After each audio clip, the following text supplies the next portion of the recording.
reliability. And we talked about few functions like multiplexing and demultiplexing, which are implemented at transport layer. We discussed UDP, which is a lightweight transport layer protocol. And we started talking about TCP, which is the heavyweight transport layer protocol that gives you all the end-to-end reliability stuff.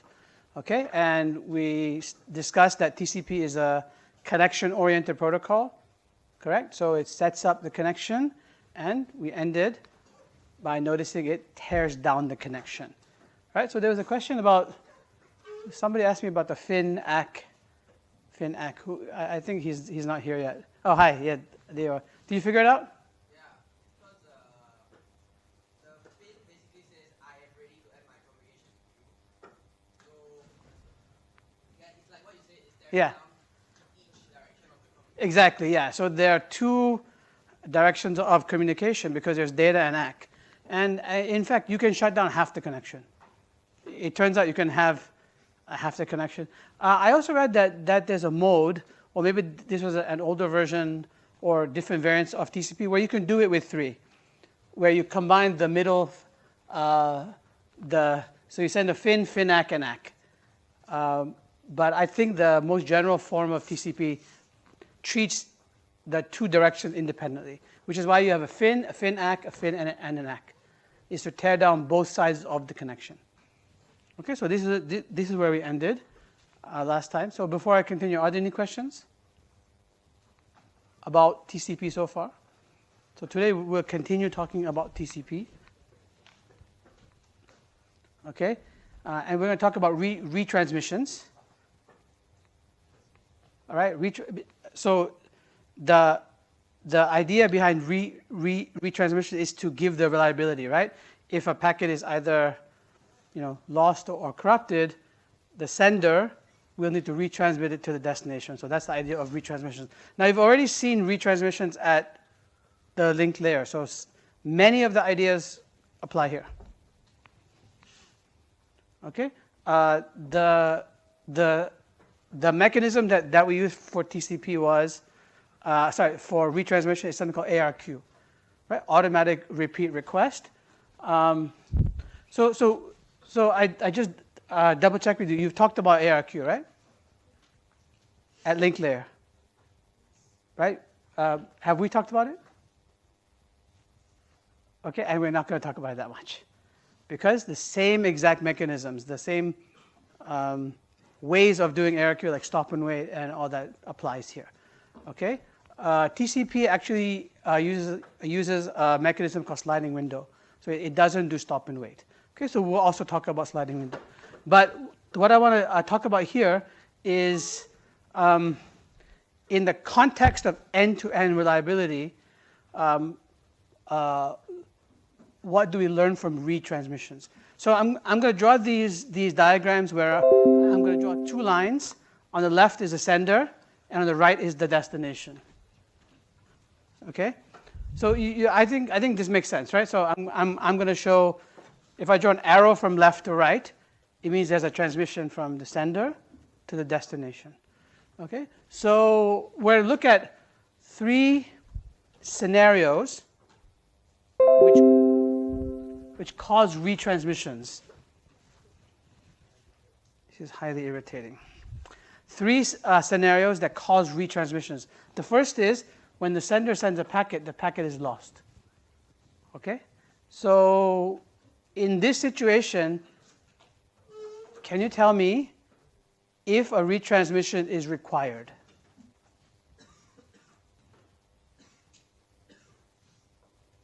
So is a retransmission required in this situation? Yes, because the packet is lost, right? The sender, the destination will not receive the packet. So what will happen here is the sender will sort of wait a certain amount of time, right? It sets a timer, which is something about the expected round trip time, right? It's going to set a timer. When that timer expires, it's going to stop waiting and it's going to retransmit. Okay, so in this case, it will retransmit the packet. That packet, suppose, doesn't get lost. I will receive an acknowledgement. Right? So in this case, the retransmission was required. Let's look at the second situation where you send a packet, but the acknowledgement gets lost. So in this case, is a retransmission required? So I asked, is it required? You were shaking your head. You said yes? That sounds the same thing. Not required, but it would have to be sent. That sounds like it's required. So is it required or not? Which one is it? No, which one is it? It's a binary question, yes or no.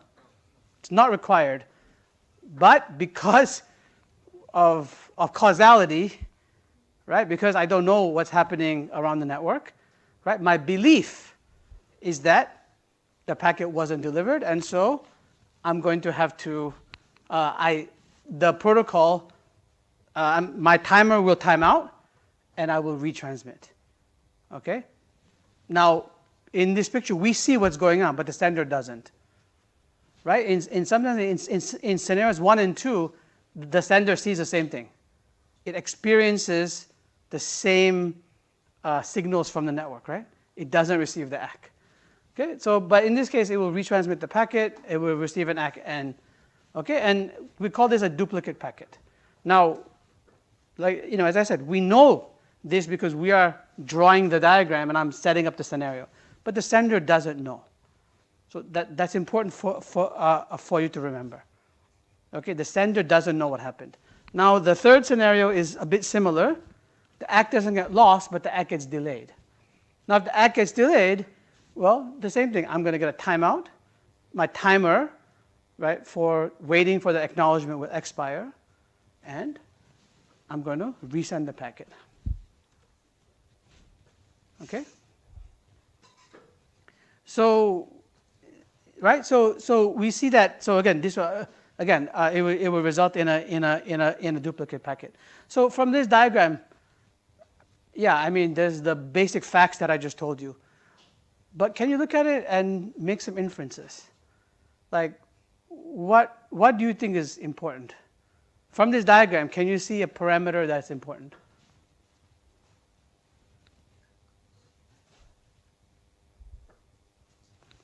Do you want to say something? The what? The acknowledgement.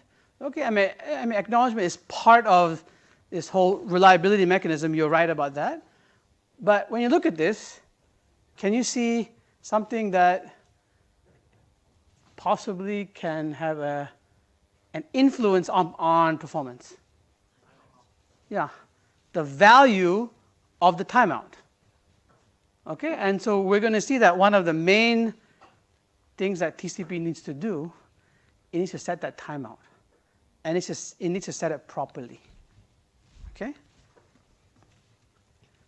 Okay, so we see that if that timer, meaning the time I'm waiting for the acknowledgement to come back, right? If that timer is too short, then I'll get wasted retransmissions because of the third scenario, right? In the third scenario, I had an early timeout. That means I didn't set my. Now, I said the ACK was delayed, but it could be the ACK was fine. The timeout was set too short.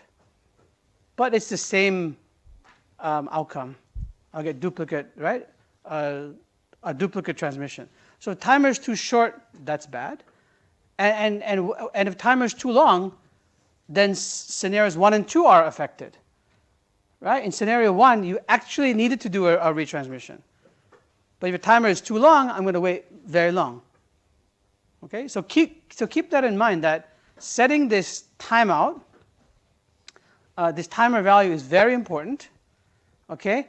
And the next few slides will talk about how TCP sets that timeout. After that, we're going to talk about a mechanism to preempt the timeout. Because it's so hard to set this timeout, we're going to see, are there other signals that allow me to preempt the timeout? And that mechanism is called fast retransmission. Okay, so that's where we're headed. Okay, we're going to explore the timeout, how to estimate round-trip time, and then we'll talk a little bit about sliding window, and then we'll talk about fast retransmission. Okay, and that will get us up to congestion control. Okay, so we see that too short, too long is bad, right? So we need to set this timeout. properly, this timeout essentially is an estimate of the round trip time. So we need to estimate the round trip time. Okay, and then we usually will estimate the round trip time, and then maybe sort of put in for some some slack for inaccuracy and dynamic, allowing the network to change dynamically, right? Because I estimate the round trip time now, but I'm going to use it later. The network may have changed, so I leave some room for slack. Okay, so a really simple way of doing it, call it, version 0.1, or call it version 1. A really simple way is to do some sort of balancing between estimating the round trip time for the current packet versus some idea of what history has told me. So I have a historical idea. I have some historical measurements, right? The past. So it's balancing the past and the present, right? This is always a good thing, right? Because because the network state is essentially a random variable. Your timeout measure, the round trip time is a random variable. So when you measure it, you're seeing an instance of that random variable. I mean, we don't have an idea of what the distribution is. It's way too complex to model the network. All right, but so this is a good idea to balance the past and the present.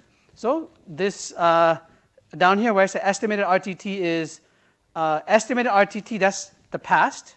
That's what I estimated before, plus sample RTT. And so it's a weighted average. Sample RTT is my current estimate. Okay, so I send a packet, and I start a timer as soon as I send the packet. I receive the acknowledgement for that packet. I stop the timer.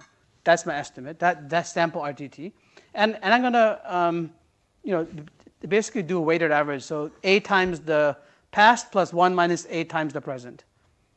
Okay, and if you think carefully, if you've seen this before, this is just it's like a running average. Okay, it's like a low-pass filter. So if your true RTT is going up and down, the low-pass filter will remove the high-frequency components. It will smooth it out, right? And I have an empirical plot on the next page that I'll show you. But and then my timeout for this is just an example might be set to twice my estimated round trip time, right? Some people do it as an additive term, estimated round trip time plus something, right? But the idea is there's some slack, right? Because the estimated round trip time is your current estimate, but we're going to try to act on it in the short-term future. Okay, so this is just a sort of simple way of balancing the past and the present, not really taking into account the characteristics of round trip time. So to show you what round trip times look like, this is from Kuros and Ross. This is a plot. X-axis is time. So as I move right on the x-axis, time is increasing. The y-axis is the round trip time. So I'm sending packets and measuring the round trip time for all the packets I send. The blue curve with the markers, with the blue markers, is the sample RTT, and the maroon curve, right? The sort of the dark red curve is the weighted average, the smoothed average. So you can see it's tracking a bit, but it's smoothing out the peaks. Okay, and depending on the value of A you set, right? If you look back here, if A is 1, then what does that mean? Yeah, if A is 1, I just use the past. If A is 0, I just use the present, right? And so A balances the two. I mean, this looks like, this is heavily dependent on the past, right? It's really crushing the variance, the dynamic range of the round trip times. Okay, we'll see later that there's a way to maybe use that. Okay, we'll try to improve things by using the round trip time, the variance in the round trip time. Okay, so that was sort of version 1 of round trip time. I'll give you 2 more versions. Version 2 is still a weighted average, but so there was a flaw in the previous approach. actually a severe flaw, right? Because if you go here, you actually don't know how to match transmissions and acknowledgements, right? And it really comes into sharp focus in the third situation, right, where you had a delayed ACK or an early timeout. So you send a packet, you time out. So I'm in the third situation here. You send the packet, you time out, you're going to retransmit the packet. After you retransmit the packet, you get an ACK. Now, which transmission do you match the ACK to? Because it's a duplicate packet, it's a retransmission, right? So the ACK, in terms of looking at the content, matches both. But which one does it really match in terms of round trip time? That first ACK matches which transmission, the first or the second? First. The first, right? But if I match, did this thing is the microphone on? Did it cut out for a second? It did, right? Okay, so if I match it to the second transmission, my round trip time estimate is way too small, right? And the second ACK,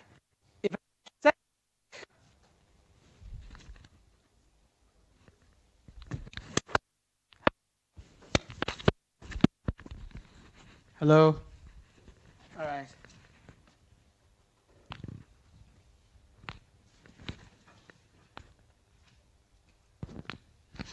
I think it's...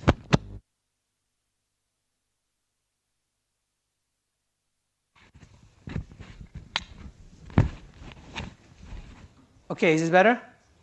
I think it's a battery issue, although it was plugged in here. I don't know.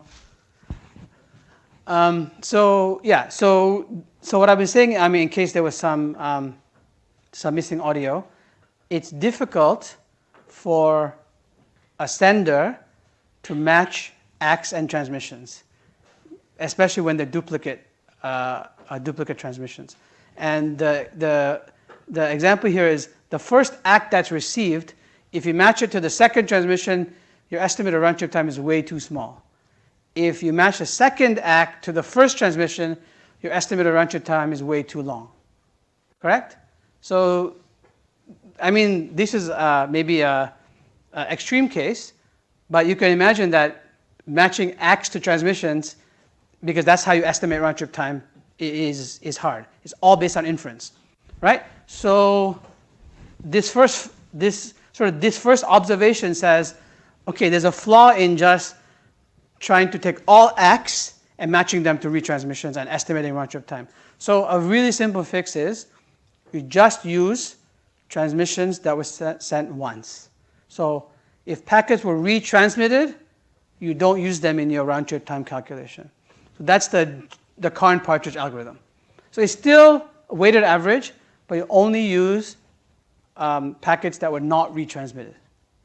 Okay, so this is kind of so I think once you do this, you have now kind of made at least so-called this version 2, you made version 1 somewhat reasonable. Okay, there's going to be, like you won't suffer the flaw that I mentioned. Okay, but the problem is still that the round trip time actually is a random variable that can vary a lot, right? It has, if you compute its second moment, the second moment may be quite high, as we saw from the picture. And your weighted average essentially is a first order estimate, doesn't take into account the round trip time, the variance in the round trip time. So a good way to handle that is to actually bring in the variance of the round trip time. So the Jacobson-Carroll's algorithm essentially boosts your estimate by the difference of the sample and of the sample RTT and the past estimated RTT. Okay, so this tries to bring in the time varying nature of the round trip time. So it's trying to bring in second order statistics into your estimate. Okay, there are many ways of doing it. As I said, this is because setting the timeout by estimating the round trip time is so important. There's a huge body of research into estimating this properly. Okay, so I've just given you a couple of thoughts about it. All right, so you should be able to understand how you go from V1 to so V1 was the weighted average. V2 kind of fixed that by just using packets that were only sent once, and then V3 is to try to bring in the variance of the round trip times. Okay, are we good? So I've given you some references for the algorithms as well. But the takeaway message is that we want to set the round trip time properly, because the performance of TCP will depend on that. Okay, are we good? All right. Okay, so in ARQ, we're going to retransmit. We saw that setting the round trip time was an important thing to do. Now, some ARQ mechanisms that you've studied include things like stop and wait and so on. These being very inefficient. I think you already studied something called sliding window, right? So sliding window essentially allows a bunch of packets to be sent unacknowledged. But you can't do that forever, right? You can't forever keep sending packets unacknowledged. You can send up to a window. So you have the idea of window size. So there's a window of packets that you can send unacknowledged. After that, you have to stop, right? So stop and wait is essentially window size 1, right? You send 1, you wait. Well, if you have window size 5, you can send 5 packets and then wait for an acknowledgement. And as soon as you get an acknowledgement, you can send the next one. So it's like pipelined. Okay, so I think you kind of understand this stuff here. So I think it's best seen by this picture here. You have like a set of packets that it's okay to send unacknowledged. So what's in the window size you can send unacknowledged. What's outside the window you cannot. And then as soon as you get the acknowledgements, the window slides to the right. Okay, and you can start to send more and more packets. Okay, so that's just describing what is sliding window. Now, I'm going to briefly say something about flow control. Right, flow control was a mechanism that you already studied at link layer. It also exists at transport layer, and the idea behind flow control is to not cause congestion at the receiver. So the sender controls its sending rate to not overwhelm the receiver. I'll say it again. The sender controls its sending rate to not cause congestion at the receiver. Okay? So, and how does it do that? It has to know some information from the receiver. So the receiver will tell the sender, hey, this is the amount of buffer space I have left. So please don't send more data than the amount of free space I have left. If you send more than that, what will happen? If the sender sends more than the buffer space available at the receiver, what will happen? Sorry? Yeah, packets will be dropped by the receiver, and there's no point, right? A packet that's dropped is kind of tragic, right? Why? Because you used all these resources along the way, and it got dropped at the end, right? Like, it would be nice if I knew that there's a very high probability it will get dropped. I'm not going to send, right? Don't use up network resources to do nothing.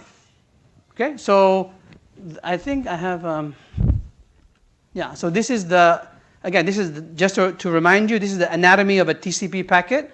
And there's a field in the 4th row called advertised window. And this is how the receiver communicates with the sender and informs it of the free space left in its buffer. Okay, so the sender, like the protocol requires the sender to respect the advertised window. So there's going to be a few windows flying around. So we'll call this the flow window because it does flow control. Okay, I'll call it the flow window. Then there's an actual, let's say, transmit window. This is the window size used at the transmitter. Okay? So the transmit window must be what compared to the flow window?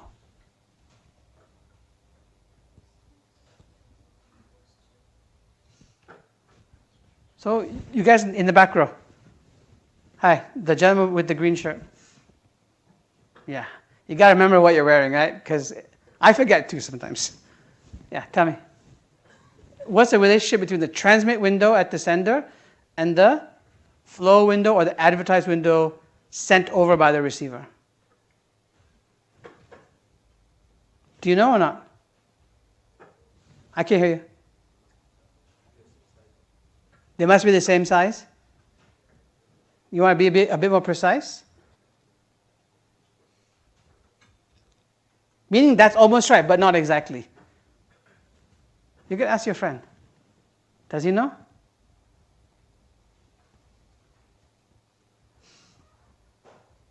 Yes or no? Do you know? No. Okay. So how about you guys here? Back row. I love you guys. That's why I don't want to leave you out. Yeah? Yeah. The transmit window must be, correct, must be less than or equal to the flow window. So you're almost right? You were there. You got the equal part.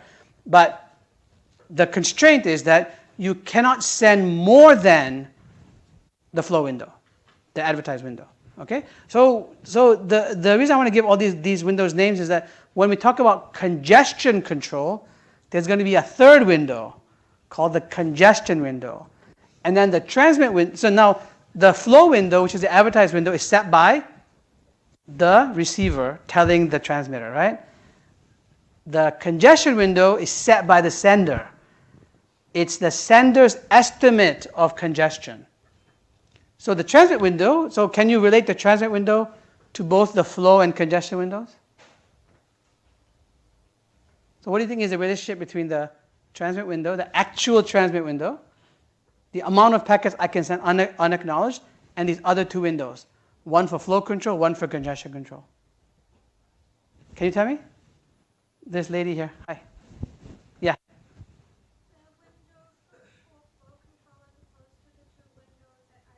Oh, okay.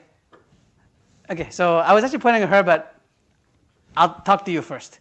Yeah, it's okay. Don't worry about it. Yeah, you, yeah. The one who spoke. Yes, hi. So what's the relationship? The transmit window and the other two, the flow and congestion windows.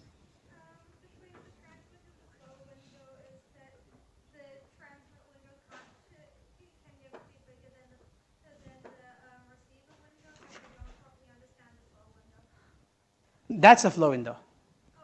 Yeah. The other one was the congestion window. I just said there's another window called the congestion window, which is the sender's estimate of congestion in the network. So it's the same idea. No. The transmit window is the actual sliding window used for transmission. Then there are these other two estimates. The flow window is like an estimate of congestion at the receiver. The congestion window is like an estimate of congestion along the path. So how would you relate the sliding window, the actual size of the sliding window, the transmit window, to these two?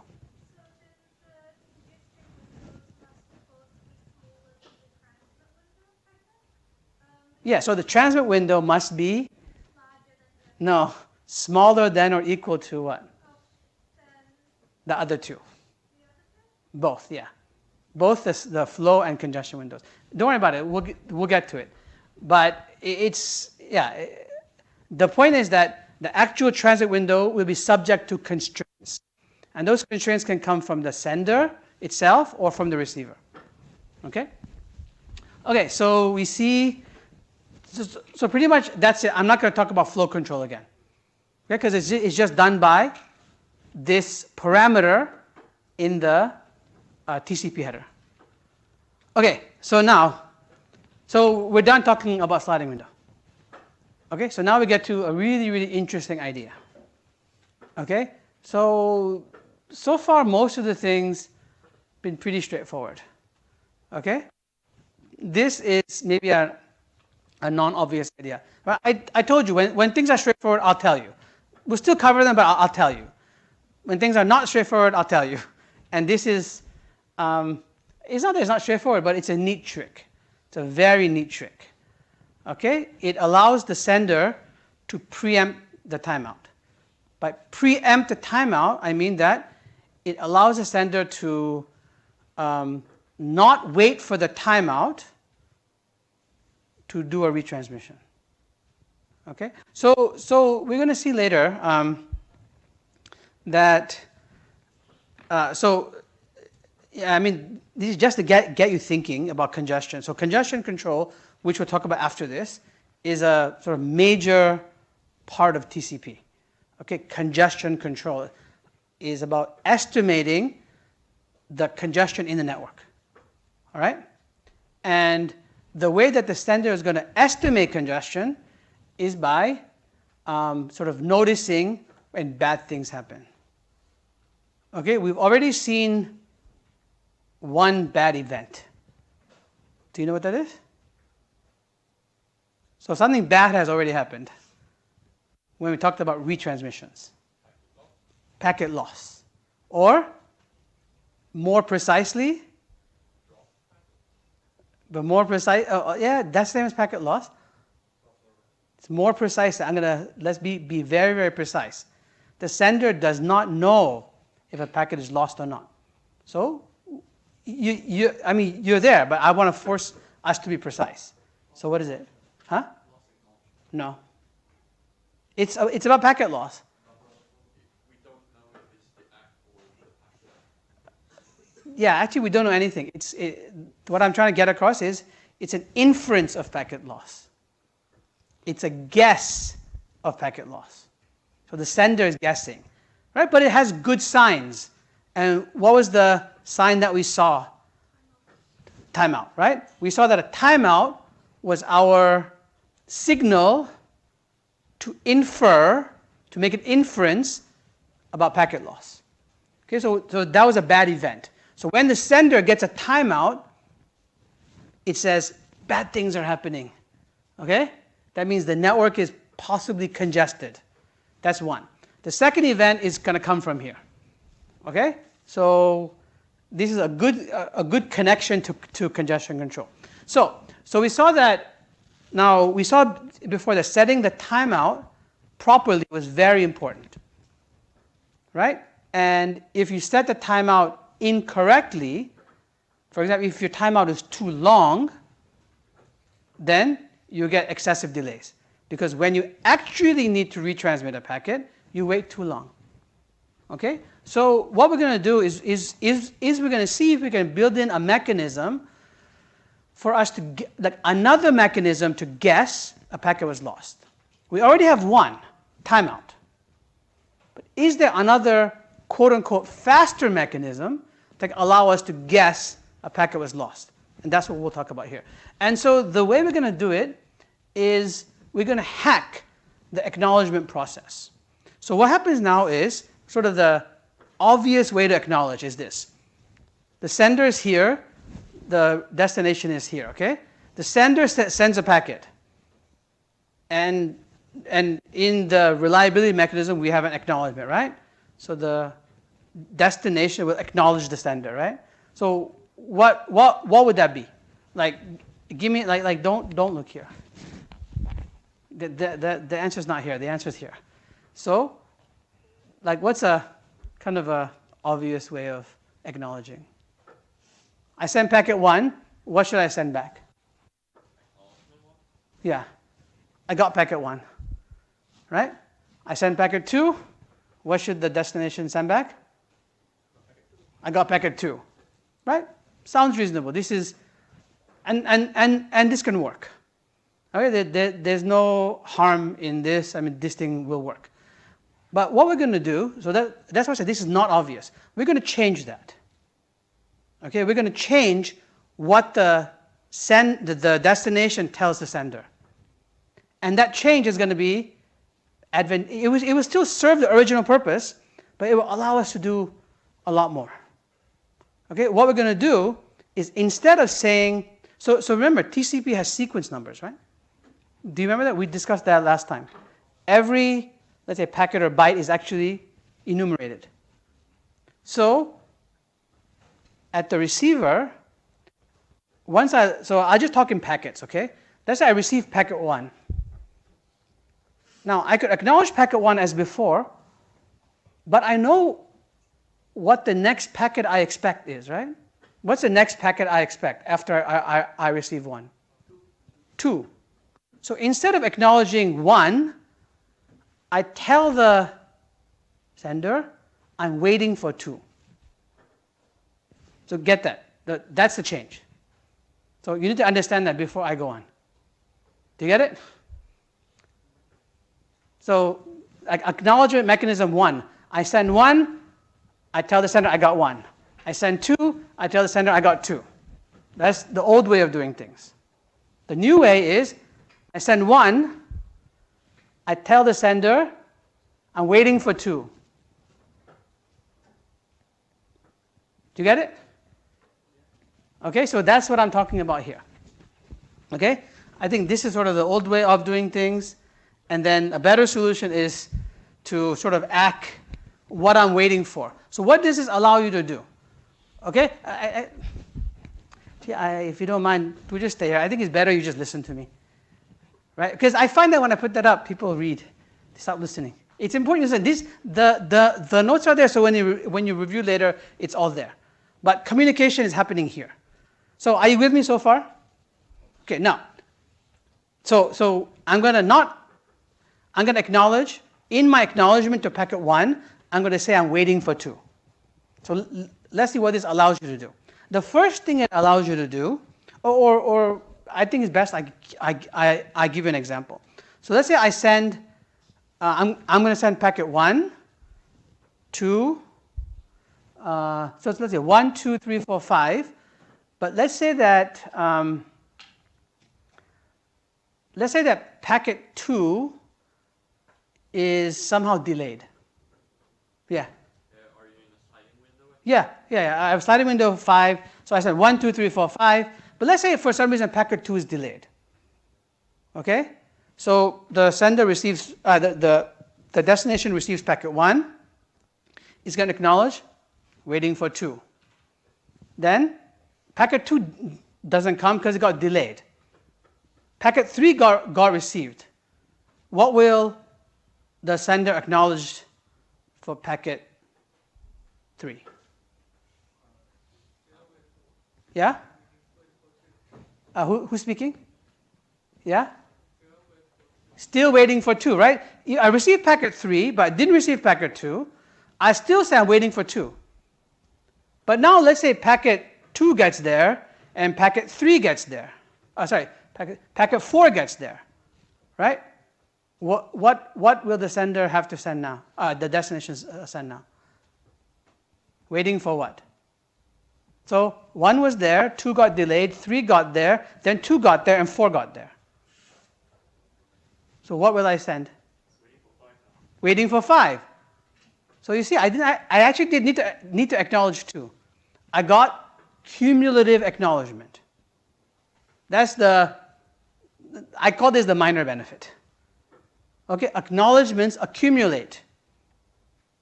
Okay? Whereas if you're acknowledging every packet, I'd have to acknowledge 2. But here I get cumulative acknowledgements. Okay, so that's one benefit. Now let's take the same example. Okay, that same example, and instead of packet 2 getting delayed, suppose packet 2 is lost. So the sender sends 1, 2, 3, 4, 5. 2 gets lost. Okay, so let's go to this. What's the response to 1? I want everybody with me. What's the response by the sender, by the destination to the sender? What's the acknowledgement for packet 1 being received? You guys tell me in the back? Waiting for 2. Packet 2 got lost. What's the acknowledgement? And let's say 3, 4, 5 got there. What's the acknowledgement for 3?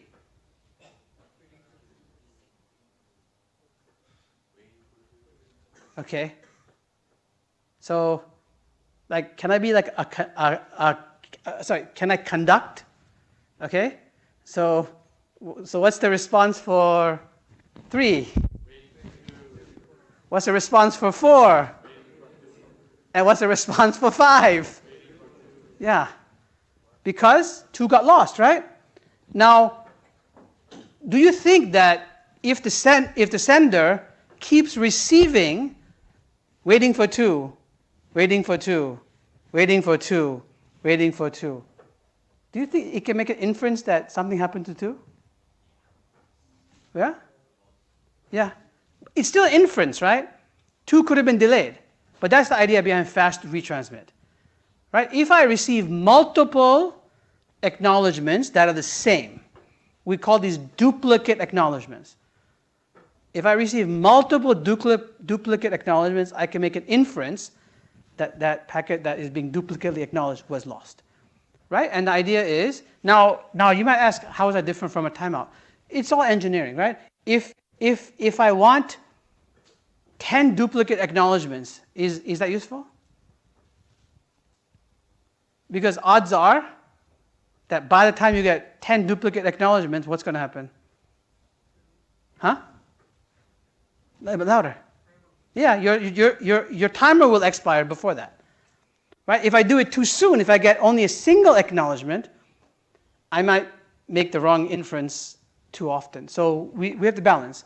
And what TCP sort of specifies is triple duplicate acknowledgement. Okay, so you get 4 acknowledgements that are the same. Okay? And there's nothing magic about triple. It's just that that's what from an engineering point of view, this seems to work really well. Okay? As I said, if you make it too large, if you wait for 10, this mechanism won't be of any use because probably your timer will expire. If you make it too short, you'll have too many wasted retransmissions because your ACK just may have been delayed. Okay? So that's going to be my second signal.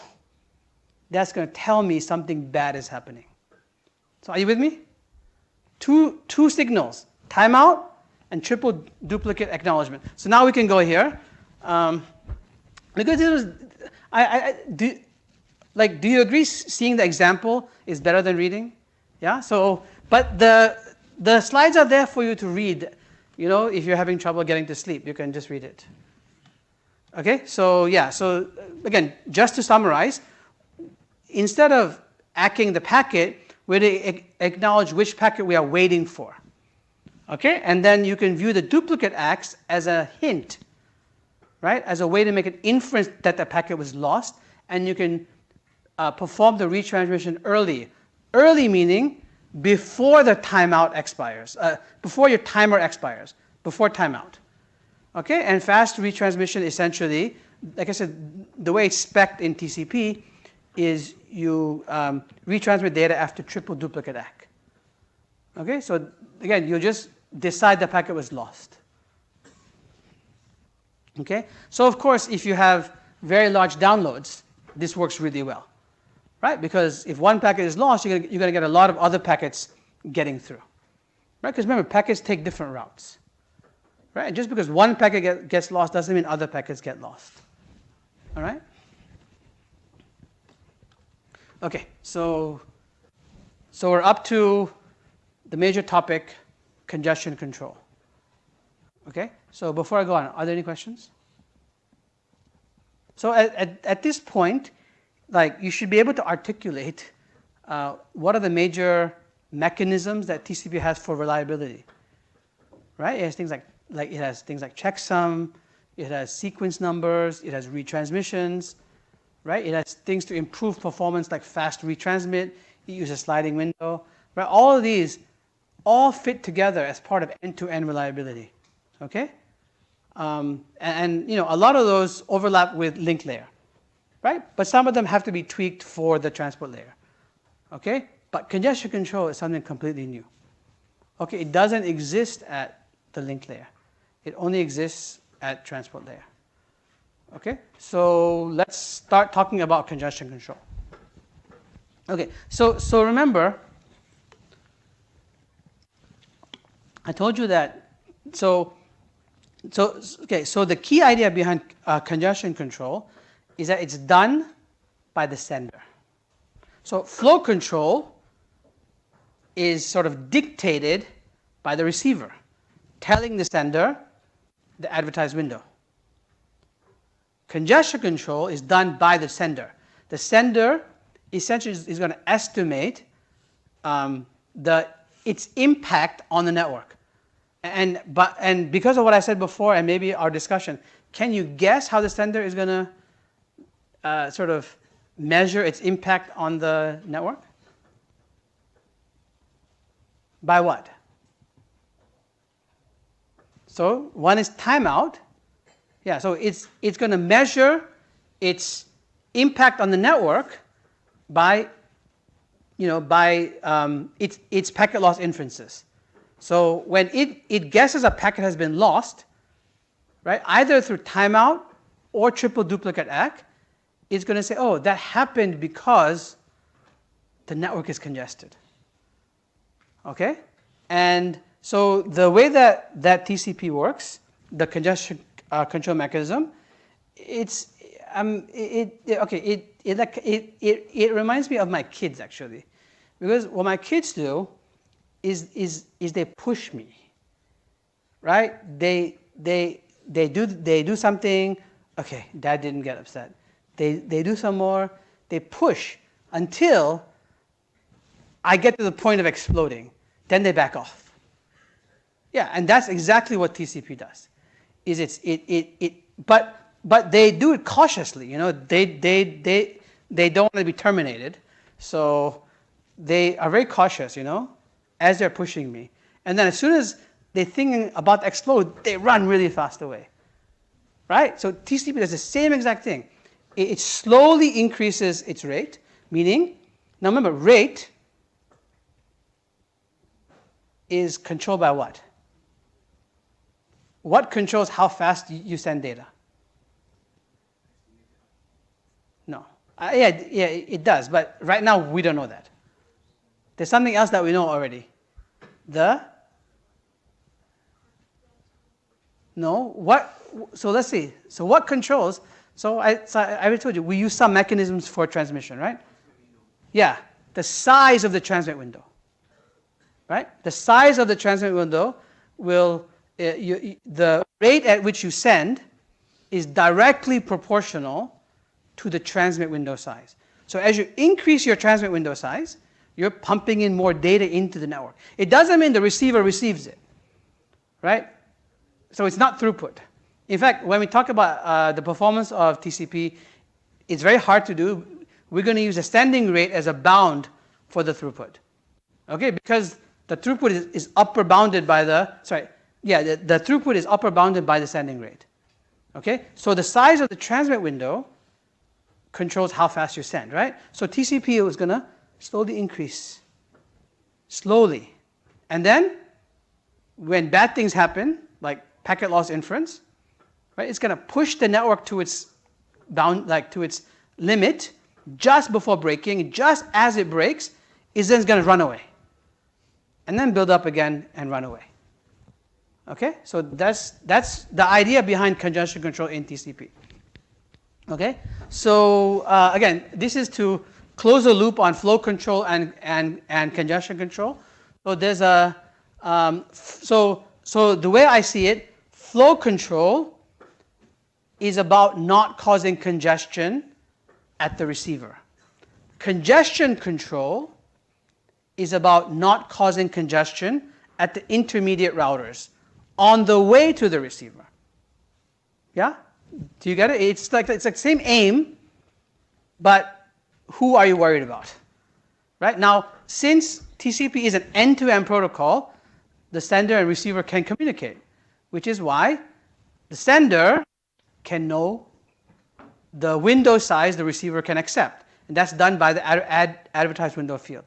But TCP is end-to-end, and hence the sender doesn't communicate with the routers in the middle. Okay? Meaning it communicates through them, but it doesn't communicate with them. So it cannot know what their buffer sizes are. So that's why it has to make an inference about that.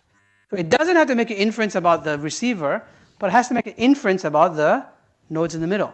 Okay? So flow control is the receiver, congestion control is the nodes in the middle, and so as I said, there are now these two window sizes being estimated or computed. One is the flow window from the receiver, the other is a congestion window determined by the sender.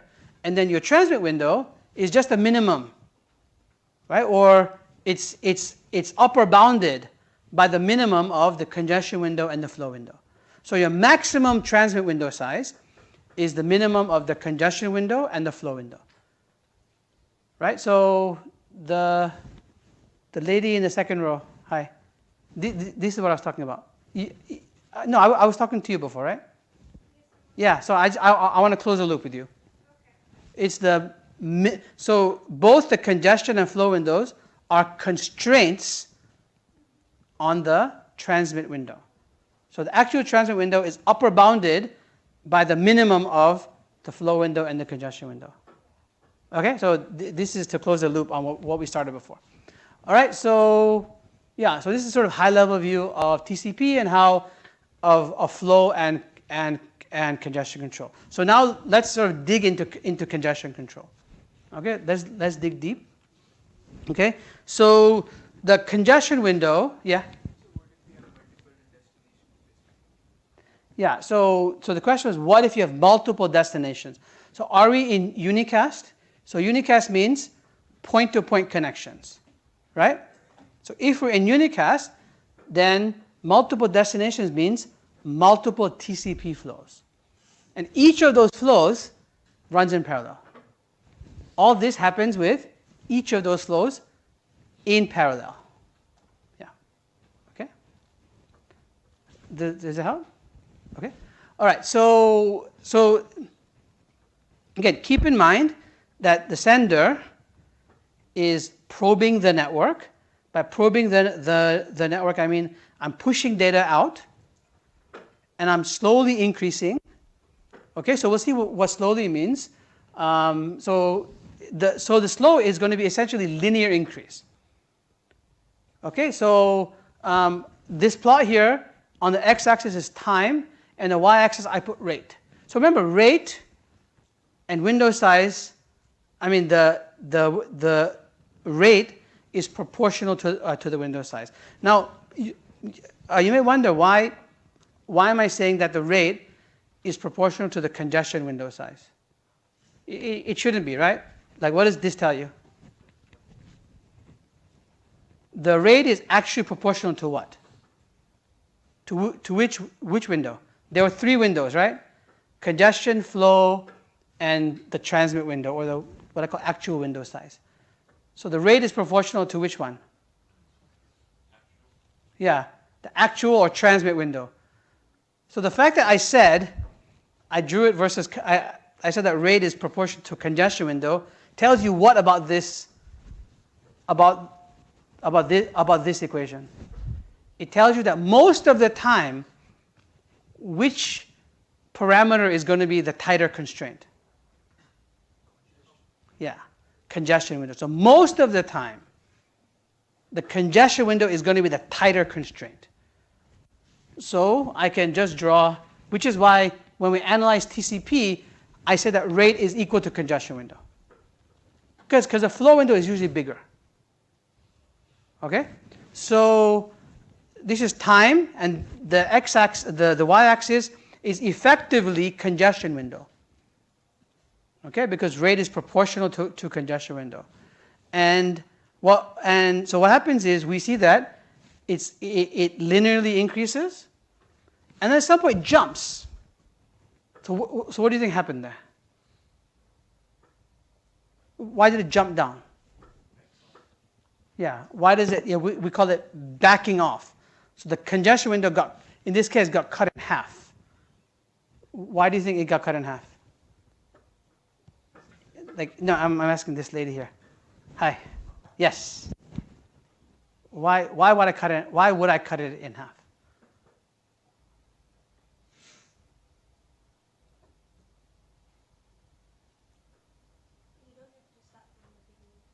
No, but why would I cut it in half? Like, what do you think is the trigger for stopping increasing and cutting it in half?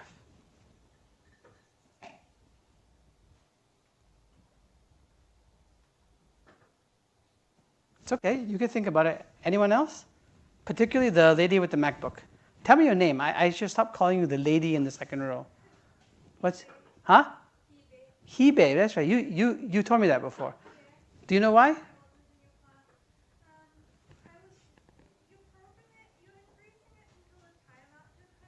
Yeah. So what do you think happened at this first boundary here? At this time? Sorry? Yeah. Do you agree? Yeah. So something bad happened, and timeout is bad. Okay? So this is what essentially the congestion window in TCP looks like. It turns out for most of the time. Okay, we'll see later that a bunch of other parts of congestion control. But if you looked at very long traces of TCP, this is what you would see, this sawtooth wave. Okay, so TCP, so we call this thing additive increase, multiplicative decrease, AIMD. Okay, this is an actual sort of part of TCP it's called AIMD. You increase things in an additive way. Additive is just linear. Okay, and it's the conservative part.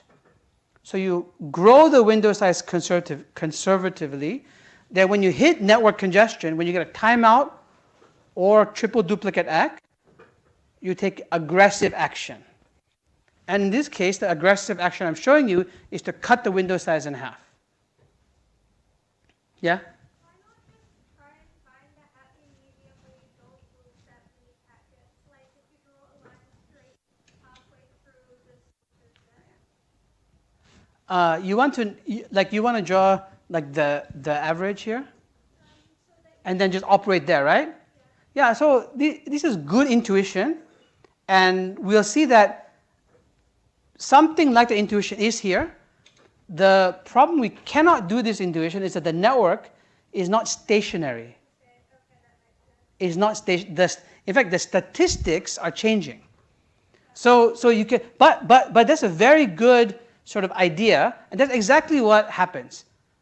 You actually do that. So the reason we cut it in half is we're trying to go between network congestion and 0. Yeah, so you're exactly right. You operate halfway. But there's no global halfway. Yeah, the network, it turns out the congestion boundary is constantly changing. So yeah, there's no single value for that mean. Okay, so we get it, right? So now, so keep in mind, I told you there were 2 signals for congestion: timeout and triple duplicate ACK. And it turns out that there are multiple variants of TCP that handle these 2 things differently. Okay, and we'll see a couple of those, right? It turns out you can treat both the same way or treat both differently.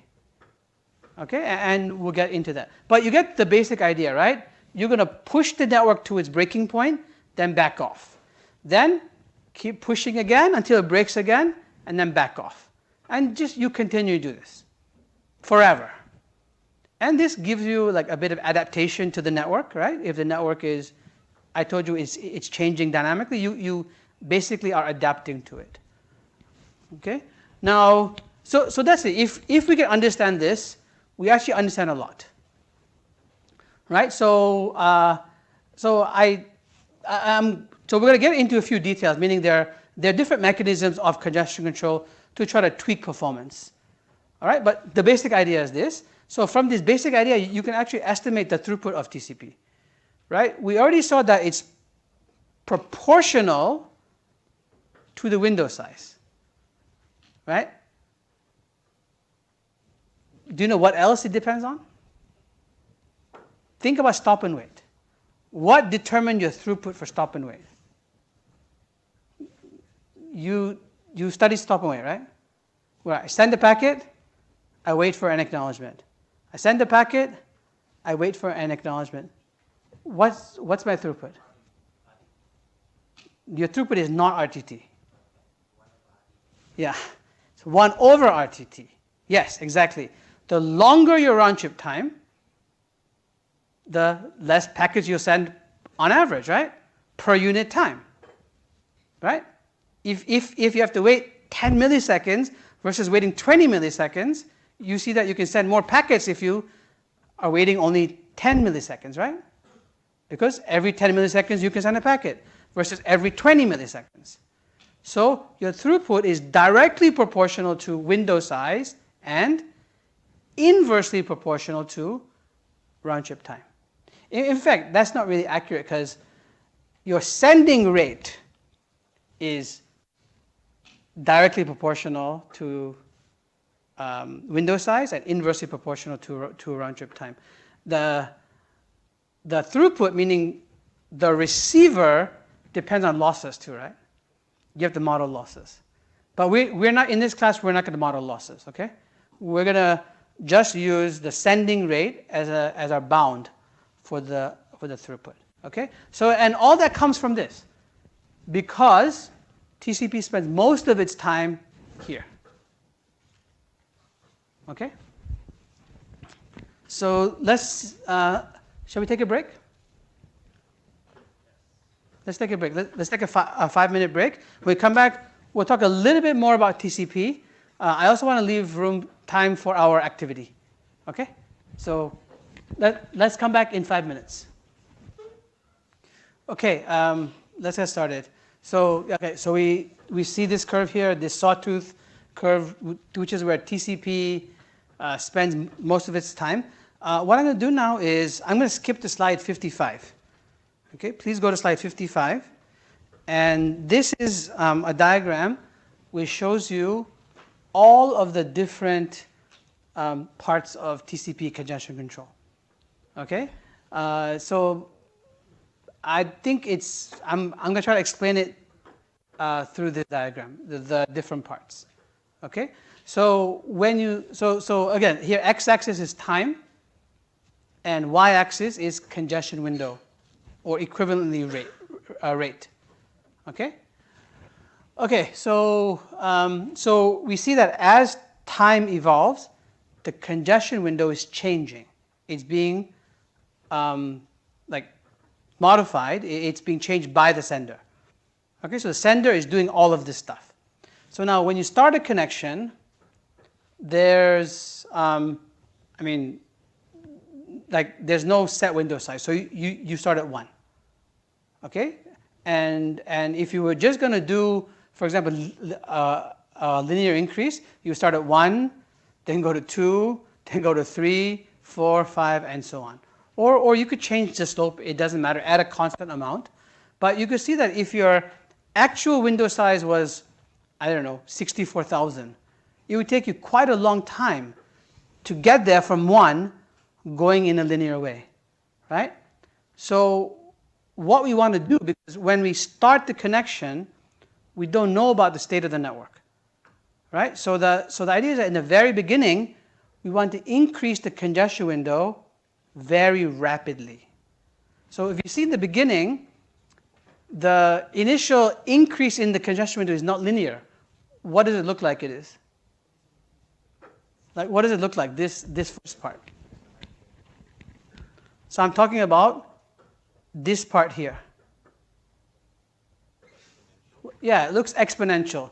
So paradoxically, we call this slow start. Okay, you increase the window size exponentially, but it's called slow start. So the challenge for you is to figure out why it's called slow start. Okay, but you increase the window size exponentially until you get a timeout. Okay, so that's what I'm showing in red up there. Okay, so you increase it. At some point, the congestion window gets too large, and some buffer overflows and drops the packet. Okay, so that red at the top, where I've listed timeout, is a timeout. I make a packet drop inference. Okay, now it turns out that timeouts are really bad. we generally treat timeout worse than triple duplicate ACK. So timeouts are quite bad. So what I do is after a timeout, so this is one way of dealing with timeouts, okay? So as I told you, this is about, I already told you that there are two bad signals, and the variance of TCP are determined by how you react to those two signals. Okay? Most variants of TCP react to timeout in the following way.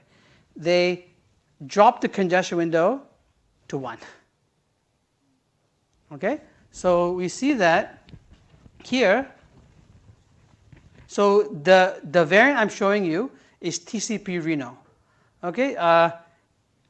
It must be some sort of joke, but most of the TCP variants are named after cities in the southwestern United States. So Reno is in Nevada. Okay, the state of Nevada in the southwest of the U.S. So you exponentially increase the window size. Okay, so yeah, essentially you're doubling it. I'll show you a picture later, right? So you basically so for every window of acknowledgements, you double your window size. Okay? So it's like rabbits breeding, right? One rabbit, it's like exponential growth. One rabbit creates 2 rabbits. Then each of those rabbits creates 2 rabbits. That's exactly, every acknowledgement you get, you're going to add 1 to your window size, which means that every window, you're going to double it. Okay? So that's what happens until you get a timeout. Once there's a timeout, I'm going to drop my window size to 1. But I'm going to remember where the timeout happened. It happened at this height. I'm going to remember half of that. And I'm going to slow start to half that amount. So you see, this point right here, where I slow start to, after I drop it to 1, is half of that. Okay? Now, after I slow start to half where I broke the network, I go into AIMD. So now I do additive increase, and then every time I get a triple duplicate ACK, not a timeout, so I'm describing TCP Reno. A triple duplicate ACK causes me to cut my window size in half. Okay, so triple duplicate ACK, I cut my window size in half. Then I do AIMD, I get a triple duplicate ACK, I cut it in half. And at some point, I get a timeout. Then I do the same thing as I did here. I cut my window size to 1, but I remember half of where the network broke, and I slow start to that point, and then I do AIMD again. Now, you could ask lots of questions, like, for example, why not just set the window size to here directly? Because you don't know it, right? But here I do know. Why not just set the window size, instead of doing this, why not just cut it in half? Yeah, you could. There are variants of TCP that do that. But the idea is here is we still want to be conservative. We want to start at 1 and still increase, but we allow ourselves to increase fast. Okay, and essentially TCP will just, or TCP Reno will just go between these things.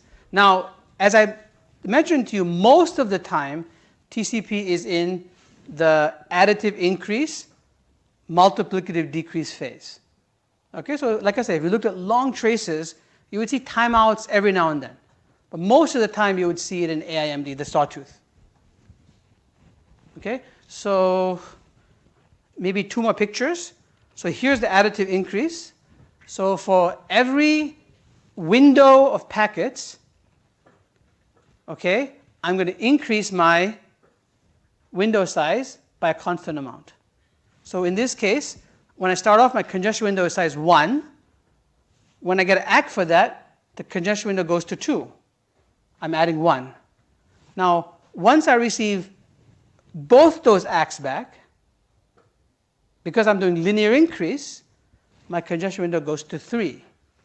Once those 3 come back, it goes to 4. So this is what's called the conservative part, the additive increase part. Right? I mean, I could pick any constant amount.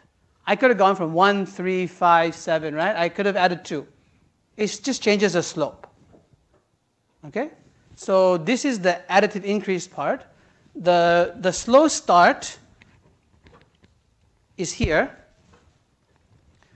right? Which says that essentially for every window of packets, I double it. Okay, so here it says when the first segment comes back, I change it to 2. When the 2 segments come back, it goes to 4. That's equivalent to for every ACK I get back, I add a 1. Right? That's what I told you. It's like rabbits breeding. Okay, so for every, right? So this essentially will be exponential increase. The way we usually implement the multiplicative decrease, the additive increase, is you, like here I'm showing every window of packets you add a 1. But if you want to take action on every ACK, you can as well. You just, like let's say you want to add a constant of alpha. Then for every ACK, you just add alpha over congestion window. Right? Then that will, when a full congestion window comes back, you will add alpha. Right? I mean, this is just practical, like how you might code it. Right? You don't have to keep track of did a whole congestion window come back. Because the problem is sometimes an ACK might get lost, right? You have that, so you don't want to wait until you get a full suite of ACKs back before you change your congestion window. You would change it fractionally. Okay, so every ACK back here, you change it by a fraction of the congestion window. In additive, in slow start, for every ACK back, you add 1. Okay, so I think the rest of the text there is just fleshing out these details. Okay, so you can read them. If you have any questions, please let me know.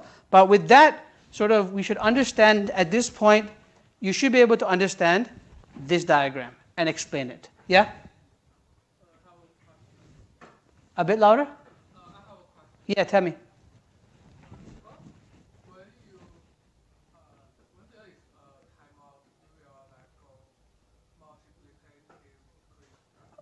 No, we'll cut it down to 1.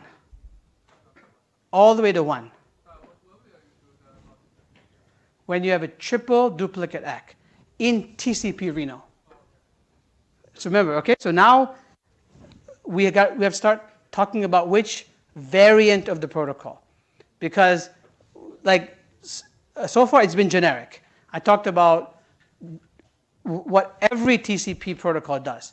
They differentiate, I mean, you have these 2 bad signals, timeout and triple duplicate ACK. And TCP Reno treats a timeout by pushing the congestion window by dropping it to 1 and then trying to operate, as Hebe said, near the middle. Okay? And it treats triple duplicate ACKs by cutting the window size in half. Okay? That's TCP Reno. There's one more flavor called, okay, so TCP Tahoe is another popular variant. Tahoe is also, I think it's in California. Utah, is it? Okay, have you been there? Okay, good. But anyway, it's cities in the western United States, I guess, because Utah is not really southwest. But anyway, so Tahoe, so both Reno and Tahoe handle timeouts in the same way, but Tahoe handles triple duplicate ACKs in the same way as timeout. Whereas Reno handles triple duplicate ACKs differently by cutting the congestion window in half. So, okay, so, and there's tons of variants, okay? This is, again, just like I told you that estimating the round trip time was a major area of research, congestion control and how to optimize it is a huge area of research. Okay? So any questions? So I'm going to stop here. There's just 2 more things I need to do about congestion control and TCP. One is I want to sort of raise the idea of, is AIMD a good thing to do? Right? So far I've been telling you facts, right? What TCP does. But now let's ask the question of, is it a good thing to do? Okay, is AIMD a good thing to do? And it turns out the answer is yes. right? It turns out that AIMD, the additive increase, multiplicative decrease, has two very important properties. It's optimal and it's fair. Maybe the correct thing is optimal, I told you, is not meaningful, right? So I want to say AIMD is optimal. In what sense is it optimal? It's fair and efficient. Okay, so I'll do that next time. So that's one of the things I want to do next time. The second thing I want to do next time is talk about the throughput of TCP. So what I want to do for the rest of today's class is this. Okay. All right, can you go to this? Hi. Are you taking off? Sorry? Okay. All right. So can you go to this? Okay. So just a couple of things, a few questions. Okay. Yeah. Okay. So. Oh, I should do this. Hang on. Okay. I think I need to. Okay. Sorry. So maybe I give you a little bit of time to just, I'll just track the number of responses here. But I'll give you some time, and then I have a couple of questions. Okay, and then one big why question. And I think I told you last time which why question, right?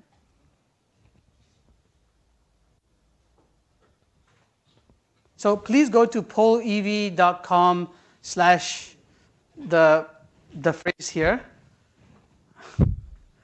Okay, and as soon as everybody has done that, I can move on. I won't move on until, because otherwise you'll miss this. Because I think the way this works is you can only see the current poll. Okay, everyone on? If you haven't put in your input, just raise your hand. I'll give you a couple more seconds. Okay. Yeah, just go to polev.com/you-can't-see-me.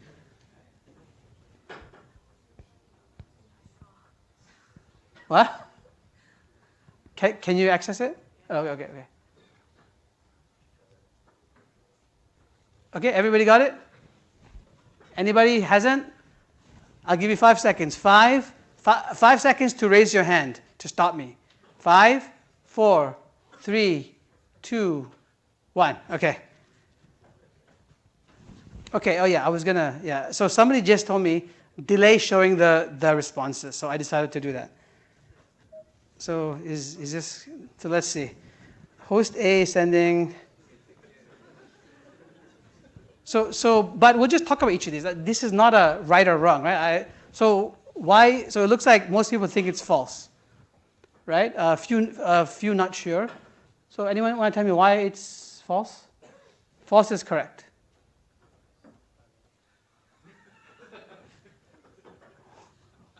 Why are you laughing? Huh? Oh, it's okay. I think I'm allowing people to change their answer, right? But somebody came in and said, don't show the answer immediately. Can't remember who. So I decided to take you up on your advice, whoever it was. Thank you. But why is it, do you know why? Why is it false?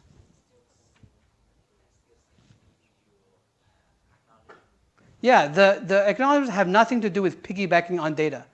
The acknowledgements by themselves are the data on the channel from the destination to the receiver. Okay?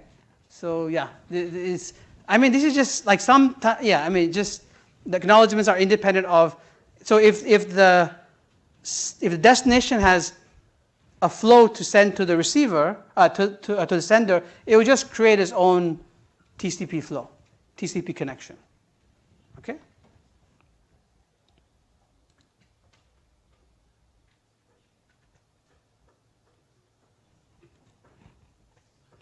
Oh.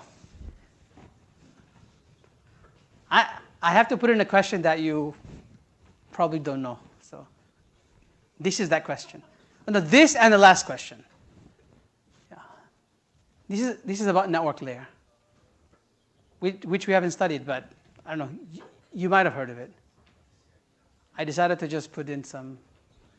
So the process used to perform variable length subnet mask for IP is CIDR, classless interdomain routing. CIDR stands for classless interdomain routing. So what do you think? Is it true or false? Let's see. Let's see what people think.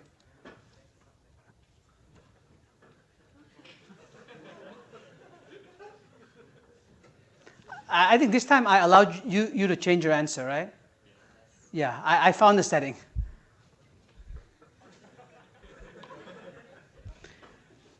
It's okay. I mean, the point is, you get, yeah, I mean, like, there's no point here. The answer is true. Okay? Yeah, so we'll discuss this in network layer.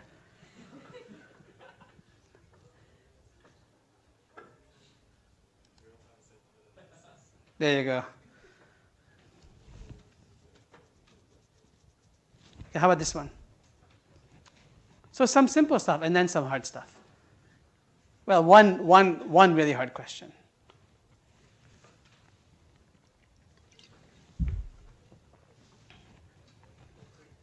It's okay. While this is happening, we can still talk. If you have questions or you want to raise your hand and tell me what you think is fine. So this one is obvious, right? So just, is this yes or no? I mean, is this true or false? What? So is this true or false? What do you think? Okay. Yeah, it's false. Because this is the transport layer protocol, right? We're talking about that. At least no not sure's. That's good. How about this?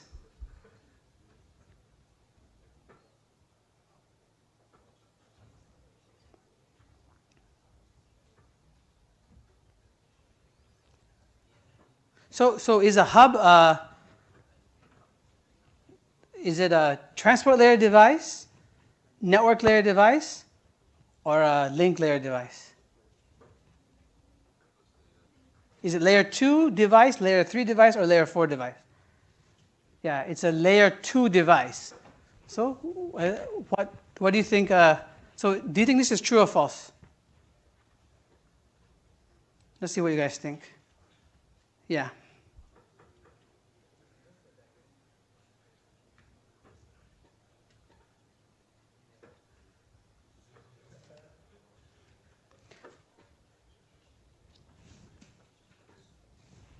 A switch can connect many connect many computers and send packets out every port.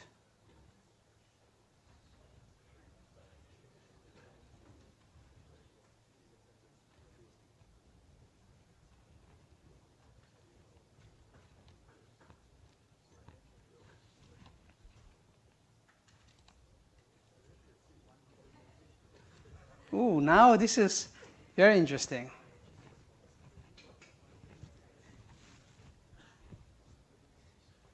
So what are the not sure's going to do now? They did something.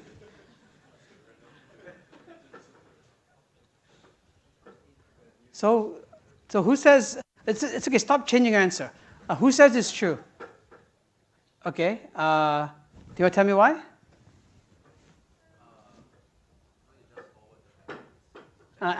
Okay, who says it's false? Okay, why?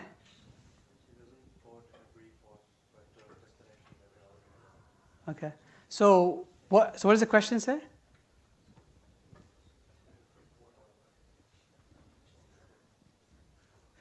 Actually, this wasn't meant to be a trick question, but I guess it's a little bit of a trick question. It says a switch can, right? So it's able to, right? If there's a port it can't send the packet out, it's not a useful port.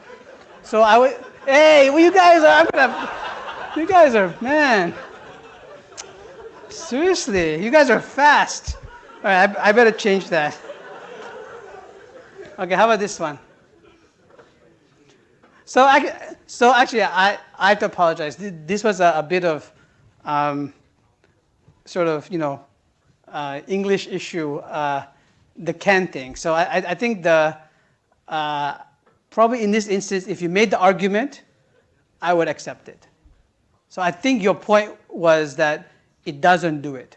And in fact, that's the point I was trying to make. Right? But unfortunately, the way I wrote it was different. So think about that as you're doing this one.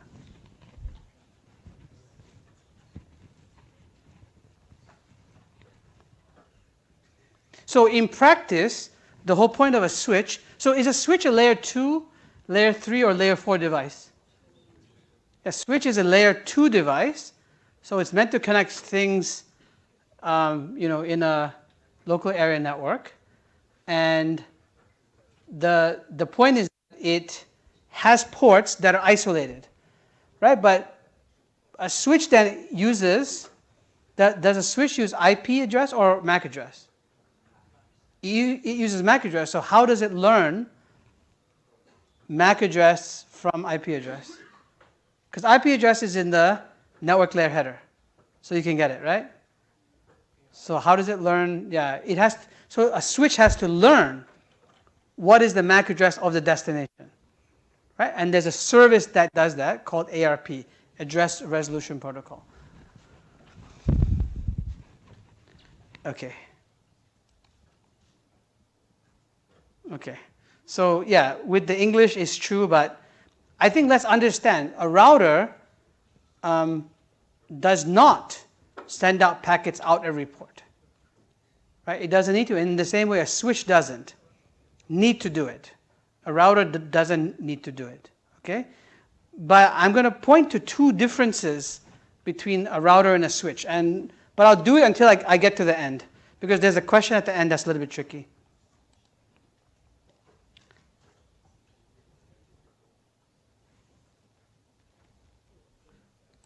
Okay, I think this was pretty straightforward. Yeah, this is true. There's nothing tricky here. Okay, let's move on.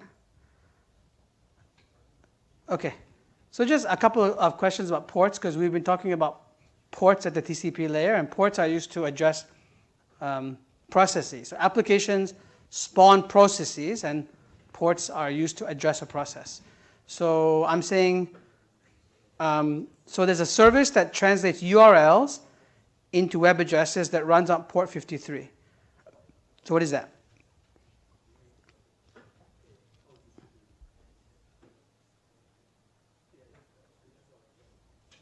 So maybe it's okay, we can show.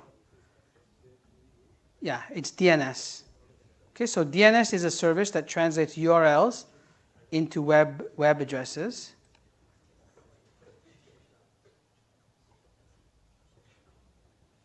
How about a protocol for transferring files between computers? Now, my guess is many of you don't use this protocol. This one that I'm showing here. I mean, that's the answer to this.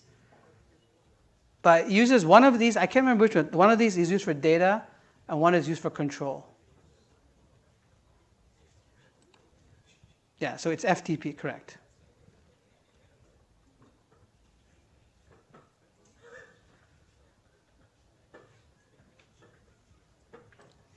Okay, how about this one?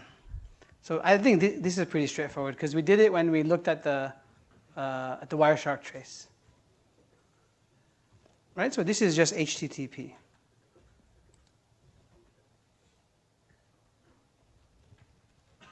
Okay.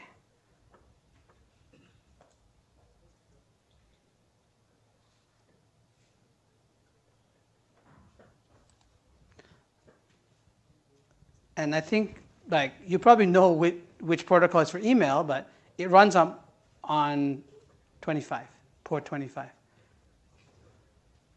And you can maybe guess which one of these is for mail, right? It's SMTP. Okay.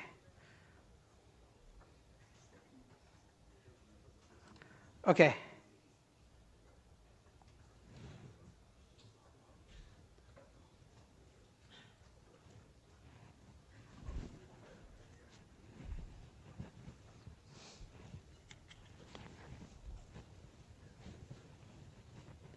So maybe not so obvious question. Do you know? Yeah, which port it uses? Yeah, the both of you. Do you know? Yeah, do you know? What about you? Okay. So somebody said it doesn't use port numbers. Why? Huh?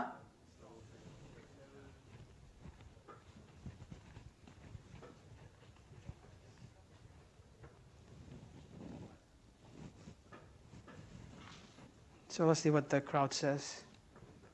Yeah, actually, it's broadcast, right? ARP has to be broadcast. So this is right, NA. Okay. So I put 22 here because 22 is an important port, right? Do you know what application uses 22? SSH, yeah. And then for email, there's another important port is SSL.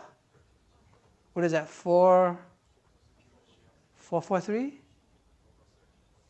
Or something like that, yeah. So, I mean, there's some applications that you should probably get to know and know what the port numbers are, just because, like, if you ever see these ports, you know that it's connected to which application. I can help you debug stuff. Okay, the last question is this.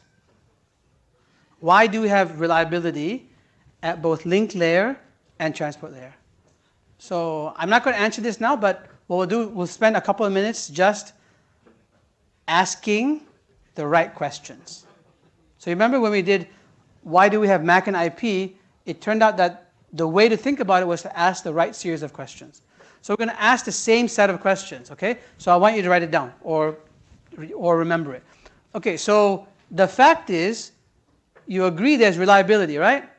At link layer and transport layer, right? Because you have retransmissions at link layer, and we have retransmissions at transport layer. Okay? So we can just deal with the retransmissions part of it right now. Okay? So the question is, why do we have retransmissions at link layer and at transport layer?